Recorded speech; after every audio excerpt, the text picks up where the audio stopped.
आज मैं आपको एक मजेदार कहानी सुनाने जा रही हूँ। पुराने समय की बात है। एक राजा था। वह बड़ा समझदार था और हर नई बात को जानने को इच्छुक रहता था। उसके महल के आंगन में एक बकौली का पेड़ था। रात को रोज नियम से एक पक्षी उड़कर उस पेड़ पर बैठा करता था और रात के चारों पहर के लिए अलग अलग 4 तरह की बातें कहा करता था। पहले पहर में वह कहता था, किस मुख दूध पिलाऊं, किस मुख दूध पिलाऊं। दूसरा पहर लगते बोलता था, ऐसा कहूं न दिखी, ऐसा कहूं न दिखी। जब तीसरा पहर आता तो कहने लगता, अब हम करबू का, अब हम करबू का। जब चौथा पहर शुरू होता तो वह कहता, सब बम्मन मर जाएं, सब बम्मन मर जाएं। राजा रोज रात को जागकर पक्षी के मुख से चारों पहर की अलग अलग बातें सुनता था। वह सोचता पक्षी क्या कह रहा है, पर उसकी समझ में कुछ नहीं आता। राजा की चिंता बढ़ती गई। जब वो उसका अर्थ निकालने में असफल रहा तो हारकर उसने अपने पुरोहित को बुलवाया। उसे सब हाल सुनाया और उससे पक्षी की प्रश्नों का उत्तर पूछा। पुरोहित भी एक साथ उत्तर न दे सका। उसने कुछ समय की मोहलत मांगी और चिंतित होकर घर चला आया। उसके सिर में राजा की पूछी गई चारों बातें बराबर चक्कर काटती रही। वह बहुत सोचता पर उसे कोई जवाब नहीं सोचता। अपने पति को हैरान देखकर ब्राह्मणी ने पूछा, तुम इतने परेशान क्यों दिख रहे हो, क्या बात है, मुझे बताओ। ब्राह्मण ने कहा, क्या बताऊं, एक बड़ी कठिन समस्या मेरे सामने आ खड़ी हुई है।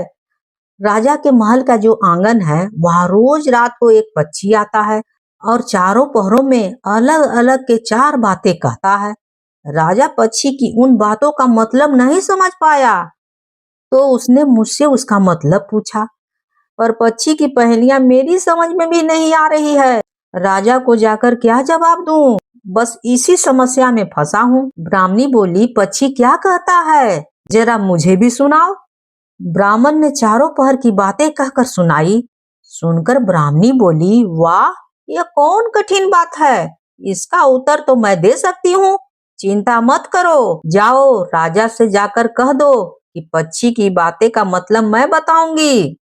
ब्राह्मण राजा के महल में गया और बोला, महाराज, आप जो पंछी की प्रश्नों का उत्तर जानना चाहते हैं उनको मेरी पत्नी आपको बता सकती है।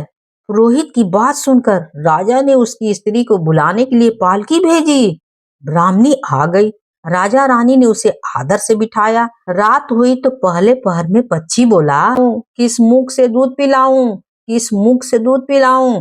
राजा ने कहा, पंडिताइन सुन रही हो, पक्षी क्या बोल रहा है। वह बोली, हाँ महाराज, सुन रही हूँ, वह अधकट बात करता है। राजा ने पूछा, अधकट बात कैसी, इसका मतलब क्या हुआ। पंडिताइन ने उत्तर दिया, राजन सुनो, पूरी बात इस प्रकार है। लंका में रावण ने जन्म लिया है। उसकी 20 भुजाएं हैं और 10 शीश है। उसकी माता कहती है कि उसे उसके कौन से मुख में दूध पिलाऊं। राजा बोला, बहुत ठीक, बहुत ठीक, तुमने सही अर्थ लगा लिया है। दूसरा पहर हुआ तो पंछी कहने लगा, ऐसा कहूं न दिखी, ऐसा कहूं न दिखी।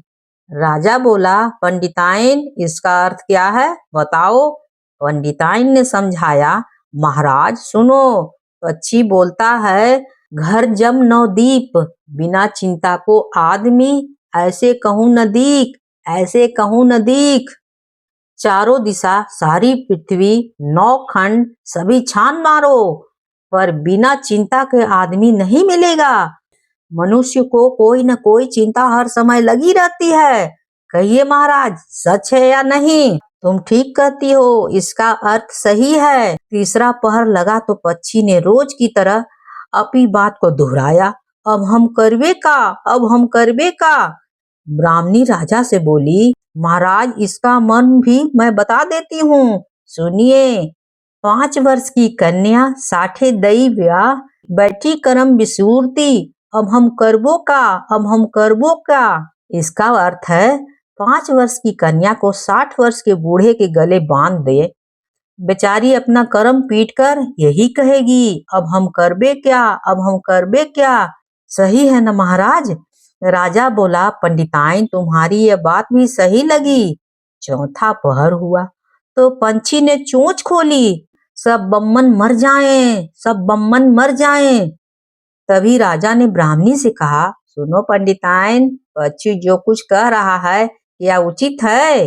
ब्राह्मणी मुस्कुराई और कहने लगी, महाराज मैंने पहले ही कहा है कि पक्षी हटकट बातें करता है, वह तो ऐसे सब ब्राह्मणों के मरने की बात करता है। विश्वास संगत जो करे, सूर मांस खाए, बिना सपरे भोजन करे, वह सब बम्मर मर जाए, वह सब बम्मर मर जाए। जो ब्राह्मणी वेश्या की संगति करती है, सूरा और मांस का सेवन करते हैं और बिना स्नान किए भोजन करते हैं, ऐसे सब ब्राह्मणों को मर जाना ही उचित है। अब बोलिए, पक्षी का कहना ठीक है या नहीं? राजा ने कहा, तुम्हारी चारों बातें बामन तोला पाव रति ठीक लगी, तुम्हारी बुद्धि धन्य है। राजा रानी ने उसको बढ़िया कपड़े और गहने देकर मान सम्मान से विदा किया। अब पुरोहित का मान सम्मान और आदर भी राज दरबार में पहले से अधिक बढ़ गया। अब पुरोहित अपनी ब्राह्मणी के साथ खुशी खुशी रहने लगा। अगर कहानी अच्छी लगी हो तो please like share and subscribe जरूर कीजिएगा, भूलिएगा बिल्कुल नहीं। कहानी होती है समाप्त।